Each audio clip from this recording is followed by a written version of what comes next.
Assalamualaikum warahmatullahi wabarakatuh. Alhamdulillahilladzi anzala sakinata fi qulubil mu'minin liyazdadu imanan ma'a imanihim. Asyhadu an la ilaha illallahu al-malikul haqqul mubin wa asyhadu anna muhammadan abduhu wa rasuluh al-mab'utsu rahmatan lil alamin. Assalatu wassalamu ala Muhammadin wa ala alihi wa ashabihi ajma'in, amma ba'd. Qala Allahu ta'ala fil Qur'anil Karim, a'udzu billahi minasy syaithanir rajim. Bismillahirrahmanirrahim. Walitukmilul iddata walitukabbirullaha ala ma hadakum wa la'allakum tashkurun. Shadaqallahul adzim. Para pemirsa Monita TV yang senantiasa dimuliakan Allah, alhamdulillah, syukur selalu kita panjatkan kepada Allah atas berbagai kenikmatan yang selalu Allah berikan kepada hamba-hambanya. Berupa apapun kenikmatan itu, sekecil apapun kenikmatan itu, jangan sampai melupakan kita untuk bersyukur kepada Zat yang Maha Pemberi kenikmatan, yakni Allah Subhanahu wa Ta'ala. Insya Allah rangkaian ibadah kita selama bulan Ramadan, baik siyam kita, baik zakat kita, baik infak kita, baik sedekah kita, tadarus kita, i'tikaf kita, menjadi bagian ibadah yang bisa mengantarkan kita menjadi hamba Allah yang terbaik di mata Allah Subhanahu wa Ta'ala, yakni hamba yang bertakwa.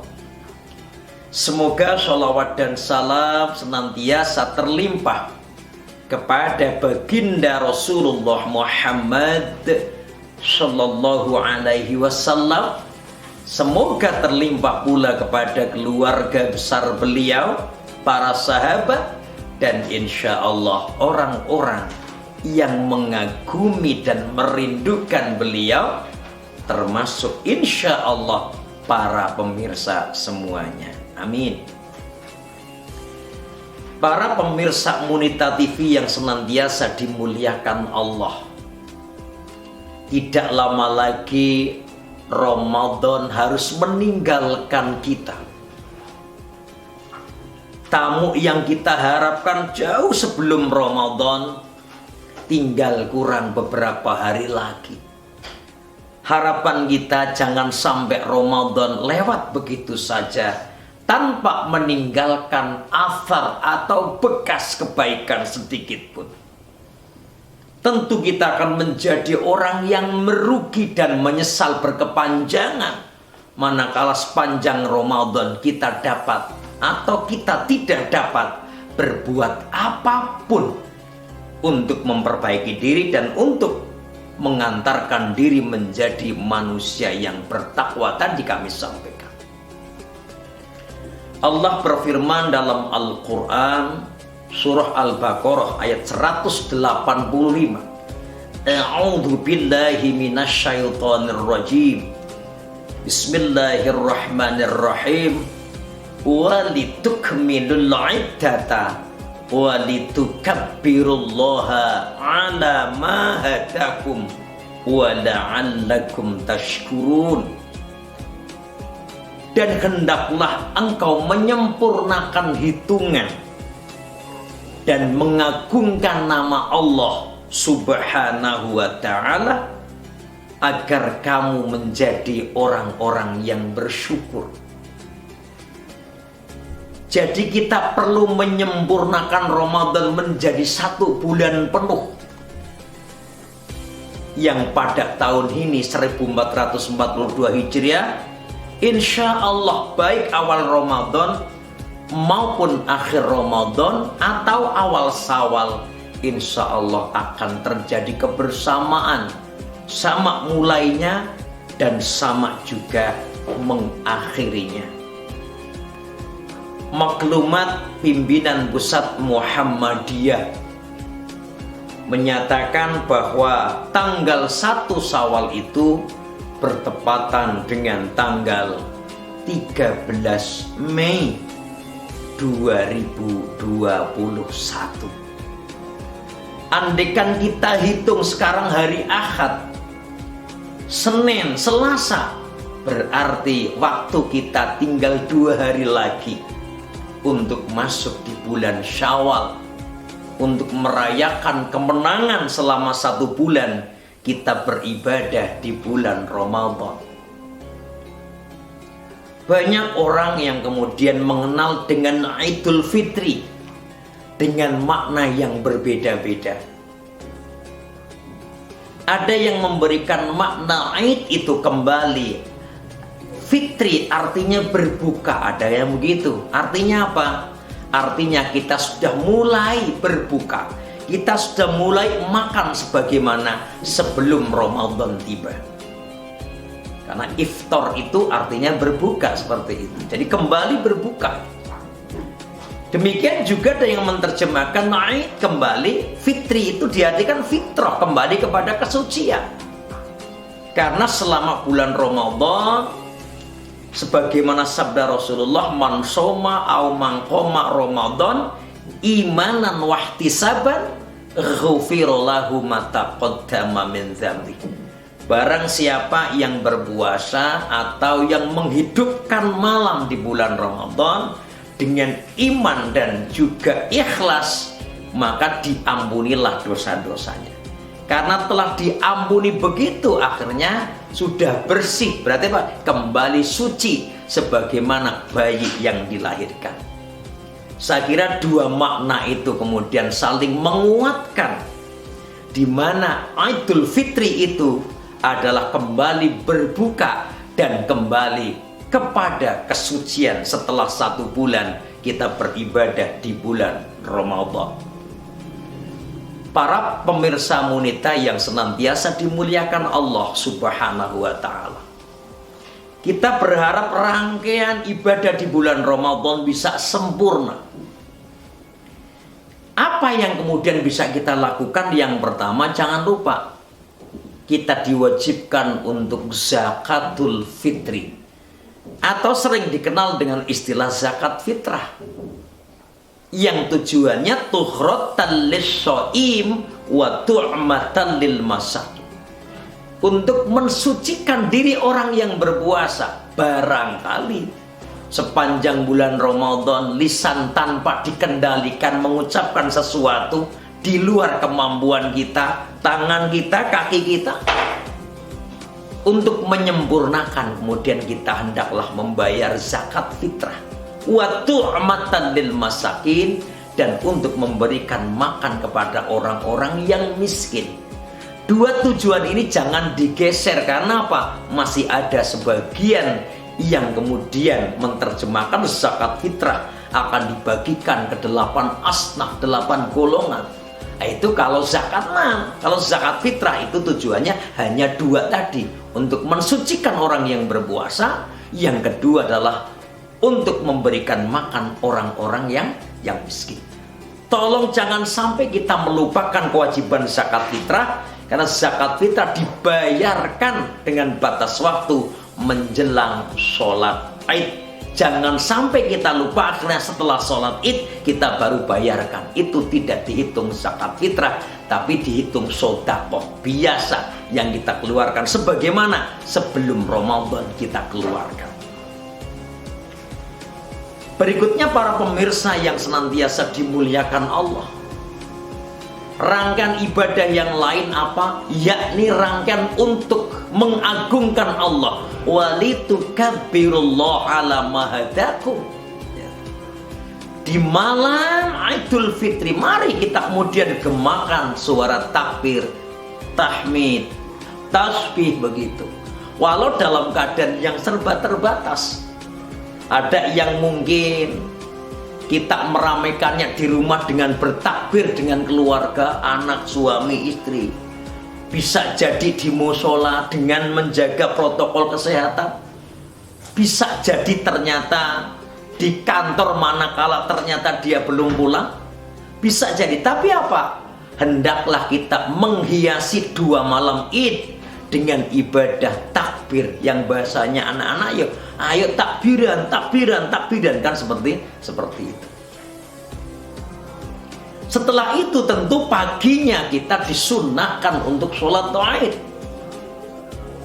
Berdasarkan maklumat juga edaran yang disampaikan oleh Kementerian Agama, oleh pimpinan Pusat Muhammadiyah, oleh pemerintah daerah, yang kadang-kadang juga berubah-ubah begitu, tapi tetap bisa disimpulkan lah, manakala ternyata kita berada di zona hijau, maka kita bisa melaksanakan sholat id, tentu tetap dalam protokol kesehatan yang begitu ketat. Kita pun juga tidak boleh melupakan bahwa sebelum sholat id itu juga ada rangkaian ibadah yang bisa menambah pahala kita semuanya.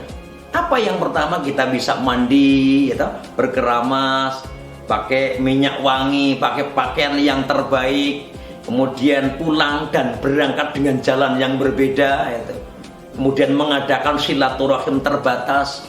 Itu bagian-bagian yang kemudian disunahkan, termasuk apa? Termasuk makan terlebih dahulu. Karena kalau kita berangkat itu belum makan di sholat Idul Fitri, ada orang beranggapan bahwa dia itu sedang berpuasa. Padahal apa? Padahal puasa di tanggal 1 Syawal termasuk hari yang diharamkan. Nah, 1 Syawal kan hari berpesta, hari makan kembali, kan seperti itu. Boleh dong puasanya nanti setelah tanggal 2 Syawal. Sehingga sitta min Syawal, jadi 6 hari di bulan Syawal, kan seperti itu. Kemudian yang ketiga yang bisa kita lakukan adalah apa? Adalah budaya untuk saling memaafkan. Saya katakan budaya karena sebetulnya memaafkan itu tidak terbatas dilakukan ketika dalam suasana Lebaran, dalam suasana Syawal. Tapi setiap saat kita melakukan kesalahan, melakukan dosa, maka kita wajib untuk bersegera mohon ampunan kepada Allah atau minta maaf terhadap sesama manusia. Jadi tidak ditunda-tunda. Ada banyak yang ternyata menyampaikan kalimat permohonan untuk minta maaf, termasuk rangkaian untuk ucapan Idul Fitri yang salah kaprah. Contoh misalnya, selamat Idul Fitri, mohon maaf lahir dan batin, gitu ya. Jadi seolah mohon maaf lahir dan batin itu terjemahan daripada Idul Fitri, ya. Ini jadi keliru. Karena tadi Idul Fitri kan kembali kepada kesucian, atau kembali berbuka, atau kembali makan, gitu. Ya, artinya jangan sampai kemudian kita salah untuk menerjemahkan. Padahal apa? Minal aidin misalnya, minal aidin wal faizin, itu doa sebetulnya. Semoga kita kembali kepada kesucian dan semoga kita mendapatkan kemenangan. Kalau kemudian minal aid wal faizin, kita mungkin jawabannya amin. Itu udah, ini bagian doa. Bukan jawabannya mohon maaf lahir dan batin, itu bukan terjemahnya, tapi menjadi budaya, kan seperti itu. Yang akhirnya sampai sekarang nampaknya masih melekat. Setiap kita ada ucapan selamat biasanya minal aidin wal faizin, mohon maaf lahir dan batin. Sebenarnya doa yang tepat itu adalah taqabbalallahu minna wa minkum. Jadi semoga Allah menerima amal ibadah kita semua mudahnya. Minna dari kita atau kami, minkum dan kamu sekalian. Ini bagian dari doa. Ada yang menjawab minna wa minkum taqabbal ya karim. Ya semoga kamu dan saya semuanya itu diterima oleh Allah Subhanahu wa ta'ala. Jadi sebetulnya budaya saling mendoakan. Yang tentu dalam situasi yang serba terbatas karena masih situasi wabah pandemi, tentu baik itu kantor, baik itu keluarga yang jaraknya jauh, kemudian demikian juga warga masyarakat, tetap kita tidak boleh melupakan terhadap protokol kesehatan karena pencegahan itu bagian daripada kewajiban kita semua. Yang jarak jauh ya bersabarlah kita by video call kan bisa sekarang seolah kita sedang bertatap muka kan begitu. Demikian juga bisa pakai WA gitu yang dengan kreativitasnya sekarang sudah muncul banyak flyer-flyer yang cukup menarik terkait dengan masalah Idul Fitri. Jadi tidak mengurangi makna. Walau sebetulnya kita pun ingin mudik ya. Mudik itu bahasa mudik juga keluar. Mudik itu kan mudik berarti apa? Kembali ke tempat asal kan begitu. Tempat asal. Artinya kalau Ustadz Saijan mau mudik gitu, saya berarti harus mudik ke tempat asal saya, yakni Korea Selatan. Bangun toh? Ya Korea bagian kidul Cilacap. Kalau manusia mudik, kalau dalam bahasa Idul Fitri berarti apa? Dia kembali ke asalnya. Apa asal manusia? Kullu mauludin yuladu 'alal fitrah, kan begitu. Buat tiap-tiap anak itu dilahirkan dalam keadaan suci. Jadi apa? Kembali kepada kesucian lagi sebetulnya yang namanya mudik. Ya ini mudik kalau kita kaitkan dengan masalah Idul Fitri. Kalau mudik yang sesungguhnya, tentu pemerintah sudah mengambil kebijakan-kebijakan dalam rangka untuk kemaslahatan bersama. Ya ini apa? Larangan mudik sementara di rumah kan seperti itu. Ini bagian-bagian kebijakan dalam rangka untuk menjaga agar jangan sampai wabah COVID itu kemudian menyebar, bahkan bertambah mereka yang terpapar COVID-19. Tentu tidak kita harapkan secara bersama-sama. Para pemirsa Monita TV yang senantiasa dimuliakan Allah, yang terakhir kita berharaplah semangat Ramadan, semangat Idul Fitri itu akan membawa kita untuk semangat melaksanakan salah satu program dari pemerintah, yakni apa? Rencana ada pembelajaran tatap muka, PTM, bolehlah pembelajaran tatap muka. Artinya apa? Harapan kita di semester pertama tahun ajaran 2021-2022 kita ada semangat untuk kembali bisa belajar tatap muka, walau mungkin masih terbatas secara bergantian. Dan alhamdulillah SD Muhammadiyah Nitian sudah mencoba dari mulai kunjungan rumah, konsultasi belajar di sekolah, bahkan yang kelas 6 sudah mulai sejak bulan Juli kan seperti itu. Ini bagian-bagian ikhtiar kita sehingga pada saatnya kebijakan jalan kita itu sudah siap betul. Pada akhirnya kita saling mendoakan semoga para pemirsa Allah berikan kesehatan, kemudahan, keberkahan begitu, dan selalu istiqomah di jalan Allah Subhanahu wa ta'ala, sehingga jadikan Ramadan kita bawa ke bulan-bulan berikutnya di luar bulan Ramadan. Artinya semangat beribadahnya. Demikian dan mohon maaf. Terima kasih. Assalamualaikum warahmatullahi wabarakatuh.